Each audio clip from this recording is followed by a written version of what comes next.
Rahman Rahim O level Urdu 3 to 48 इसके हमने जो सीरीज़ स्टार्ट की हुई है इसमें मुख्तलिफ़ जो उन्वानात हैं, जो टॉपिक्स हैं, जो पेपर और सिलेबस में दिए गए हैं, उनके मुख्तलिफ़ असूल जो हैं वो मैंने लिख के और उस पे वीडियोज़ बनाना शुरू किए हैं ताकि जो तलबा हैं उनको लिखने में आसानी हो और उनके ज़हन में ये सारे रूल्स जब होंगे तो उनके लिए लिखना आसान होगा। तो आज का जो हमारा टॉपिक है वो है तफ़हीम कम्प्रीहेंशन, यानी इसमें एक पैसेज दिया जाता है जिसे आपने पढ़ना होता है और उसके बाद एंड पे जो क्वेश्चंस दिए गए होते हैं उनको आंसर करना होता है। और अमूमन जो क्वेश्चंस होते हैं वो रेलिवेंट होते हैं उसी इबारत से, तो इसलिए ये इतना मुश्किल नहीं है करना। तो चलें देख लेते हैं इसको कि इसके उसूल क्या कुछ होने चाहिए। तफ़हीम लिखते वक्त दर्ज उसूलों का ख्याल रखना चाहिए। नंबर 1 है कि इबारत को 2 से 3 मरतबा पढ़ें। अब 2 से 3 पैराग्राफ होते हैं उस इबारत के और तकरीबन 1 से 1.5 पेज पे वो लिखी हुई होती है।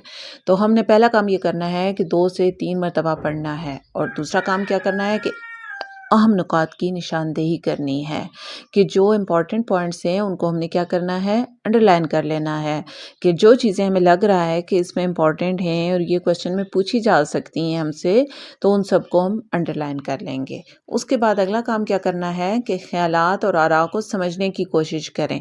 अब हमने जब बार बार पढ़ना है तो उसमें हमने ये भी देखना है कि इसमें राइटर हमें किस चीज़ के बारे में बताना चाह रहा है और किस चीज़ पर इसका, यानी कि इसका थीम क्या है इस इबारत के लिखने का, यानी कि मेन जो थीम है उसे उस तक पहुंचने की हमने कोशिश करनी है।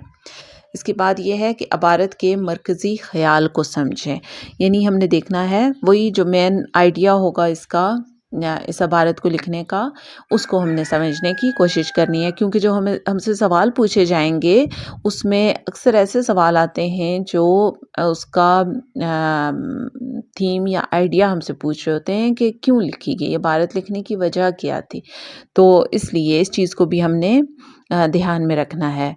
अगर मुहावरात इस्तेमाल किए गए हैं तो उनके लिखने का मकसद जानने की भी कोशिश करनी है। अब हमने देखना है कि ये मुहावरा अगर कोई इस्तेमाल किया है यहाँ पे राइटर ने तो क्यों लिखा है उसने, यानी कि इससे वो क्या हमें बताना चाह रहा है, किस चीज़ को एक्सप्लेन करना चाह रहा है।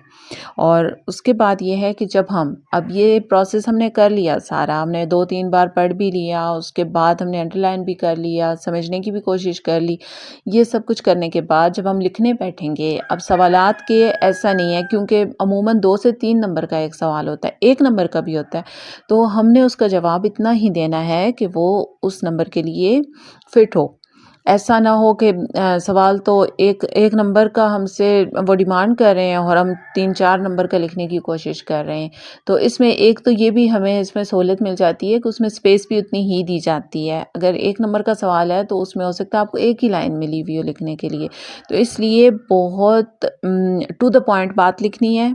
इर्रेलेवेंट चीज़ को आंसर में लिखने से गुरेज करना है, बिल्कुल नहीं लिखनी इर्रेलेवेंट कोई चीज़ भी। और इसके अलावा ये करना है कि वो चीज़ें जो इबारत में नहीं दी गई, जिनका इस इबारत से ताल्लुक़ नहीं है, उन्हें किसी भी जवाब में नहीं लिखना हमने। यानी हमेशा उन्हीं चीज़ों को लिखना है जिनको वहाँ पे हमें बताने की कोशिश की गई है या हमने उसमें देखी हैं कि वो चीज़ें लिखी हुई हैं, वहाँ मेंशन की गई हैं। उस चीज़ के बारे में, अगर किसी गेम के बारे में है, क्रिकेट के बारे में फ़र्ज़ करें अगर है एक इबारत, तो उसमें आपको उसके अलावा भी बड़ी बातें पता हैं क्रिकेट के गेम के बारे में, लेकिन आपने उन्हें यहाँ मेंशन नहीं करना है। आपने वही जो आपसे पूछा गया है बस उतनी ही इन्फॉर्मेशन आपने उनके साथ शेयर करनी है।